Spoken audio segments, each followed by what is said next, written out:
मेरा बिलीव है कि आज जो वर्ड आप सुनेंगे वो आपको तैयार करेगा, आपको रेडी करेगा और खुदावंद की जो आवाज़ है, जो खुदावंद की वॉइस है, आप उसे क्लियरली सुन पाएँ।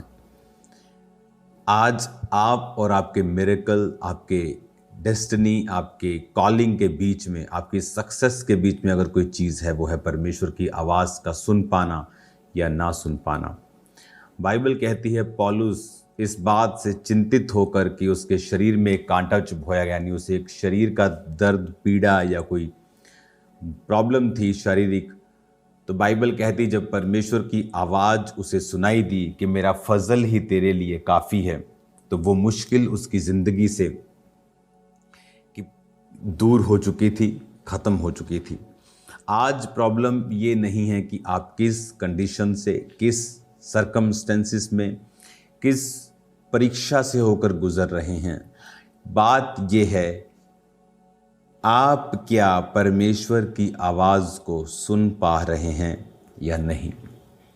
परमेश्वर की आवाज़ को सुन पाना, जब पौलुस ने सुना, उसमें नहीं लिखा कि परमेश्वर ने आवाज़ लगाई कि पौलुस अब से मैं तेरे कांटे को, इस शारीरिक दुख को दूर करता हूँ। आवाज़ ये नहीं आई, आवाज़ ये आई कि मेरा फजल तेरे लिए काफ़ी है, माई grace is sufficient for you. जब उसे परमेश्वर का ओपिनियन, आवाज़ समझ में आई, तो जिस कंडीशन से वो होकर गुजर रहा था, अब वो कंडीशन उसके लिए मैटर नहीं करती थी, बिकॉज उसे ये मालूम हो चुका था कि मेरे साथ इस कंडीशन में परमेश्वर मेरे साथ है, वो मेरी और है। जब परमेश्वर मेरी और है तो ये सेटिंग हो गई है, वो सेटलमेंट हो गई है, दैट्स इट, ख़त्म हो गया काम, अब प्रभु मेरे साथ हैं। मुश्किल वहाँ आती है जब एक इंसान परीक्षाओं से होकर गुजरता है, लेकिन उसे पता नहीं कि परमेश्वर इसमें मुझसे क्या चाहता है, ये क्यों है, ये कैसे है, कब दूर होगी। क्योंकि जब परमेश्वर आपको अपनी कॉलिंग बताता है, जैसे परमेश्वर ने मुझे बताया कि वो मुझे इस्तेमाल करेगा, लेकिन आगे क्या, मैं क्या करूं, मैं कैसे शुरुआत करूं, मैं कैसे करूं, ये कभी भी परमेश्वर आपको नहीं बताता है। परमेश्वर ने अब्राहम को कहा अपने कुटुंब, अपने परिवार, अपने लोगों, अपने देश को छोड़कर जो मैं तुम्हें दिखाऊं वहां चला जा, लेकिन बताया नहीं कहाँ जाना है। उसी तरह से जब परमेश्वर आपको अपना प्लान बताता है कि मेरी लाइफ, तेरी लाइफ में मेरी एक योजना है फाइनेंशियली तुझे ब्लेस करने की, फिर तू सपोर्ट करेगा, फिर तू मिनिस्ट्रीज़ को सपोर्ट करेगा, फिर तू मेरे किंगडम को सपोर्ट करेगा, लेकिन अब वहाँ तक पहुँचना कैसे है ये परमेश्वर कभी नहीं बताता। रीज़न, फिर उसके बाद आपकी जिम्मेवारी होती है एक क्रिश्चियन लाइफ जीना, प्रेयर में, फास्टिंग में, पवित्रताई में, अलगताई में, बिब्लिकल स्टैंडर्ड्स के साथ फिर आप जीना शुरू करते हैं। देन एक नेक्स्ट फेज स्टार्ट होता है जहां पर ट्रबल्स, मुश्किलें, परीक्षाएं आपका इंतज़ार करती हैं। अब परमेश्वर आपको क्यों नहीं पूरी योजना बताता? क्योंकि अगर परमेश्वर आपको योजना पहले बता दे कि अब तू इस परीक्षा से होकर गुजरेगा, इस स्ताव से गुजरेगा, आप मना कर दोगे कि मैं इस स्ताव, मैं इतनी परीक्षाओं से निकल नहीं सकता। लेकिन परमेश्वर आप पे योजनाएं सिर्फ एक बिगर स्केल पे जाहिर करता है, लेकिन उसके बाद आप खुद उसको प्लान आउट करते हैं, वर्कआउट करते हैं। आप अपनी प्रेयर लाइफ अगर कम है, आप उस पर वर्क करते हैं। आप बाइबल नहीं पढ़ते, आप उस पर वर्क करते हैं। आपकी फास्टिंग कमज़ोर है, उस पर वर्क करते हैं। आपके अंदर कोई कमज़ोरी है, वो शराब हो सकता है, व्यभिचार क्या है, आप उस पर वर्क करते हैं। उसके बाद परमेश्वर की परीक्षाओं में, सताव में, अलग अलग परीक्षाओं में, नाना प्रकार की परीक्षाओं से होकर निकलते हैं। तब परमेश्वर आपको स्ट्रॉन्ग करता है, मजबूत करता है, फाइनल डेस्टिनेशन के लिए वो आपको तैयार करता है, और इस तरह से परमेश्वर आपको लेके जाता है।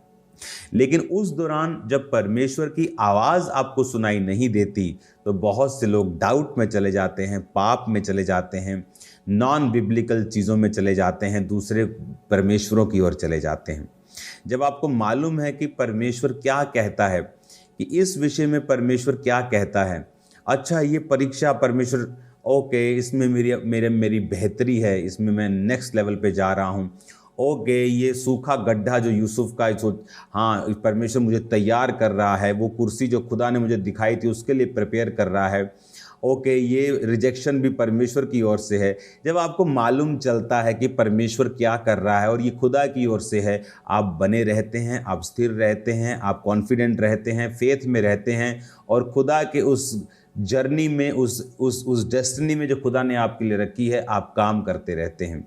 अब क्वेश्चन ये कि मैं सुनूं कैसे, प्रभु की आवाज़ को सुनूं कैसे, मुझे कैसे मालूम हो कि परमेश्वर मुझसे क्या कह रहा है, और अगर मुझसे वो कह रहा है, क्या वही कह रहा है, या शैतान मुझसे बात कर रहा है, या मैं अपने आप से बात कर रहा हूँ, या मेरा मन मुझसे बात कर रहा है, ये क्या हो रहा है, मैं ये कैसे पता करूं। इसका कोई भी फॉर्मूला इस दुनिया में नहीं है। ये कैसे मालूम होता है, ये प्रैक्टिकली मैं आपको बताता हूं।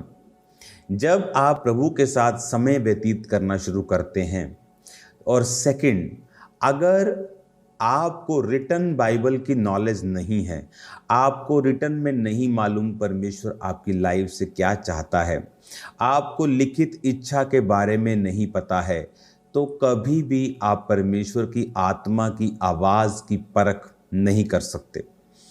बहुत से लोग जो परमेश्वर की रियल भविष्यवाणी की सेवा में हैं, वो आजकल के नए, वो नहीं, वो जो नाम नंबर फुलिश थिंग्स हैं, वो झूठी हैं, वो फेसबुक का और डाटा का सहारा है। मैं आपको बता रहा हूँ, आपको आज नहीं तो कल मालूम हो जाएगा, तो बच के रहना है। और जो रियल प्रोफेटिक, अगर आप किसी real prophetic, not numbers, not नाम, नॉट फेसबुक पे लिखा है वो सब चीज़ें, आपने कब घर में प्रवेश किया, आपका कब इनॉग्रेशन था, आपका बच्चे का बर्थडे कब है, सब कुछ लिखा है, डायरेक्ट और इनडायरेक्ट लिखा है, तो वो पढ़ लेते हैं। रियल प्रोफेटिक डिलीवरेंस को फॉलो करता है। जब रियल प्रोफेटिक होता है तो उसके पीछे डिलीवरेंस फॉलो करती है। और कौन है लोग जो रियल प्रोफेटिक मिनिस्ट्री में हैं, और मोस्टली उन लोगों के नाम के आगे प्रॉफिट नहीं लगा। ये भी बड़ी समझने वाली चीज़ है, इसको फिर हम बात करेंगे, लेकिन मैं आपको बता रहा हूं, जब आप प्रभु की आवाज़ को सुनना चाहते हैं, आपको मालूम होना चाहिए कि जितने भी बड़े बाइबल के मेजर प्रॉफिट्स थे, वो वचन के साथ जुड़े हुए थे। जिस व्यक्ति को रिटन नॉलेज है, रिटन वचन जो लिखा हुआ है ऑलरेडी, उसके बारे में वो उसे पढ़ता है, यानी कि आप पीएचडी करने चले जाओ बाइबल की, तब परमेश्वर आपसे बात करेगा, नहीं, जो वचन के साथ जुड़ा हुआ है, यानी कि आप पीएचडी करने चले जाओ बाइबल की, तब परमेश्वर आपसे बात करेगा, नहीं, जो वचन के साथ जुड़ा हुआ है। बाइबल कहती, शमूएल को जब परमेश्वर ने आवाज लगाई तो वो संदूक के पास लेटा हुआ था।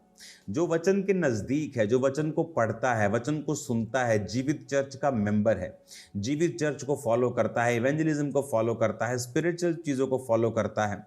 जब आप रिटन वर्ड को फॉलो करते हैं और रिटन वर्ड को आप समझते हैं, हमेशा परमेश्वर उन्हीं लोगों से बात करता है जो रिटन वर्ड को अच्छी तरह से जानते हैं। ऐसा नहीं हो सकता आपने 6 महीने बाइबल को हाथ ना लगाया हो और आप कहें परमेश्वर ने आपसे बात की है। ये 500 करोड़ में एक केस हो सकता है, और वो भी उन लोगों के साथ जो मोस्टली बाइबल को जानते होंगे, वचन को समझते होंगे। ऐसे नहीं कि आप क्रिश्चियन हैं और आपने बाइबल को हाथ नहीं लगाया और आप कहें खुदा ने मुझसे बात की है, खुदा ने मुझसे बात की। मैं लोगों को सुनता हूं, मुझे हंसी आती, खुदा ने मुझसे बात की, खुदा ने। बाइबल पढ़े कितनी देर हो गई? 2 महीने। कौन सा खुदा तुम्हारे साथ बात कर रहा है? अगर आप खुदा के रिटन वर्ड से लव नहीं करते और अपने हृदय में उसको छुपा के और बना के और उसको उस पर नहीं चलते, उसको आज्ञाओं को अपने हृदय में रखे रहना, अगर आप उसकी आज्ञाओं को दिल से नहीं मानते, परमेश्वर का आत्मा आपको मालूम नहीं कब बात करता है। जब वो बात करेगा, आपके इनर वॉइसेस शैतान की आपकी इतनी होंगी कि आप उस आवाज़ को कभी सुन नहीं पाएंगे। परमेश्वर का आत्मा जब आवाज़ लगाता है, वो इतनी पावरफुल होती है लेकिन बहुत धीमी भी होती है। वो फोर्सफुल परमेश्वर नहीं है, इस जेंटल, बहुत जेंटल आवाज़ होती है। अगर आप शरीर में हैं, आप मिस कर जाएंगे। तो सुनना कैसे है? बाइबल के साथ जुड़ के, बाइबल के साथ जुड़ के, रिटन वर्ड के साथ जुड़ के, बिब्लिकल स्टैंडर्ड्स अपना के, प्रार्थना में रह के, जीवित चर्च के साथ जुड़ के। बाइबल कहती है शाऊल जब नबियों के ग्रुप में गया तो नबूवत करने लगा, यानी वो मसा ट्रांसफर हुआ। आपको परमेश्वर की आवाज़ सुनाई नहीं देती, आप उन लोगों की संगति, उस चर्च की संगति करना स्टार्ट करते हैं जहां परमेश्वर बात करता है, सडनली आप पर भी वो ग्रेस उतरती है। आप एकदम से बड़ी चीज़ों के बारे में नहीं, अपनी हाउस होल्ड के बारे में, अपने बच्चों के बारे में, अपने खाने के बारे में, अपने कपड़ों के बारे में भी परमेश्वर आपसे बात करनी स्टार्ट करता है।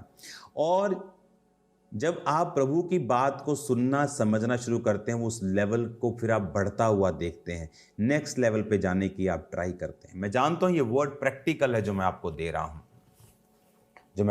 रहा हूं, ये प्रैक्टिकल वर्ड है। उसकी आवाज को सुनना, पहचानना, डिफरेंशिएट करना शैतान और ह्यूमन की आवाज को। हालेलुया। आज एक औरत के लिए खुदावंद ने कहा कि एक औरत यहां मौजूद है जो सोचती है कि मैं उसे कह रहा हूं कि आत्महत्या कर, लेकिन शैतान का आत्मा उससे कह रहा है। वो कहती है हाँ, मुझे लगता है कि शायद परमेश्वर की मर्जी है कि मैं मर जाऊं। तो जब आपको ये मालूम नहीं होता कि परमेश्वर और शैतान की आवाज़ का फर्क करना आसान नहीं, मैं नहीं कहता हाँ वहाँ झट से पहचान, आसान नहीं। आपको परमेश्वर के साथ जुड़ना पड़ेगा, आपको ट्रेन करना पड़ेगा अपनी स्पिरिट को उस आवाज़ को सुनने के लिए। इसीलिए बहुत से लोग आज मिस कर चुके हैं। बहुत से पास्टर्स हैं, नाम के आगे पास्टर्स है, संडे चर्च लगाते हैं, और आपको मालूम वो पास्टर होने के लिए बुलाए नहीं गए। आपको पता है ये चीज़, पास्टर होने के लिए बुलाए। मैं छोटी चर्च के बारे में बात नहीं कर रहा हूँ कि छोटी चर्चेस बुलाई नहीं गई। जहाँ से मैं निकला हूँ वो भी छोटी चर्च थी, लेकिन वो बुलाए गए हैं। जिसने मुझे बैप्टिज्म दिया वो बुलाया है, वो कॉल्ड है, वो पास्टर है। छोटी चर्च है लेकिन रियल पास्टर है। बात छोटी या बड़ी चर्च की नहीं, बात कॉलिंग की है। कई बहुत से पास्टर जो कॉल्ड ही नहीं है, जो अपनी सेवकाई करने के लिए बुलाए ही नहीं गए, क्योंकि आवाज, किसी की आवाज पे भरोसा। एक ह्यूमन ने कहा प्रभु ने तुझे बुलाया, खुद नहीं सुना, और फिर सारी उम्र रॉन्ग कॉलिंग पे चल के प्रभु का सिर खाना। प्रभु मेरी सेवकाई को ब्लेस, प्रभु मुझे ब्लेस कर, प्रभु मेरे लोग क्यों नहीं बढ़ते, प्रभु मुझे ब्लेस। प्रभु कहा यार कहां बुलाया मैंने तुझे बुलाया ही नहीं है भाई इस काम के लिए। कुछ लोगों का रिजल्ट अंडर पास्टर ज्यादा है और अपनी सेवकाई में 10% भी नहीं है, क्योंकि आवाज को सुनना और उसे पहचानना और चलना ये सबके बस की बात नहीं। अगर आप रिटन वर्ड से लव करते हैं, आप बाइबल स्टैंडर्ड आपके पवित्रताई, प्रेयर्स, फास्टिंग के आपके कंप्लीट हैं, टाइदिंग के कंप्लीट हैं, आप प्रभु की आत्मा के साथ स्थिर हैं, आप उसके साथ मेडिटेशन में हैं, प्रेयर में हैं, थैंक्स गिविंग करते हैं हर वक्त मन में, उधेड़ बुन में नहीं है, कुड़कुड़ाहट में नहीं है, वो आपसे बात करता है।